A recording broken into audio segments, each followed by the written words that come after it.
Thank you, Madam Speaker. I yield 2 minutes. Gentleman from Kansas, Mr. Estes. The gentleman from Kansas is recognized for 2 minutes. Madam Chair, I rise today to oppose this disastrous attempt to suspend the debt ceiling.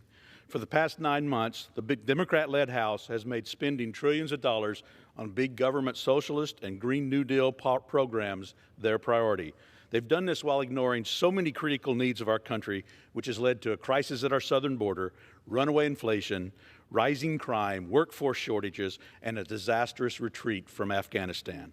For the most part, my colleagues on the left have simply ignored these crises, while Republicans have introduced common sense legislation and pushed the administration to answer for these very real and concerning issues.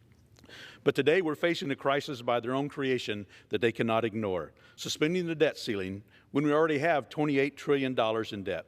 Some of my colleagues have even suggested that we should abandon the debt limit altogether, giving the federal government no safeguards to prevent ballooning debt and damaging the United States credit rating. Families, farmers, businesses, and even state and local governments have to live within their means and make responsible financial decisions to be successful. But the attitude in Washington continues to pass on massive debt to future generations in exchange for our current lifestyle. But we aren't looking at this debt crisis in a vacuum. We could be voting on $5.5 trillion in more spending soon if the Speaker Pelosi can pull together her caucus. Suspending the debt ceiling while also proposing trillions in new spending is reckless. Every American, adult and child, already bears a burden of about $85,000 each. Raising the debt ceiling is about future spending. An unlimited debt ceiling until December of 2022 would result in a massive increase in spending by the Democrats.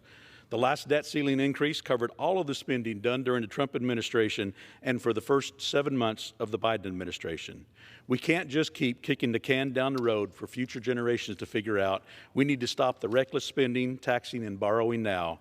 That's the best way to protect the full faith and credit of the United States. With that, I yield back.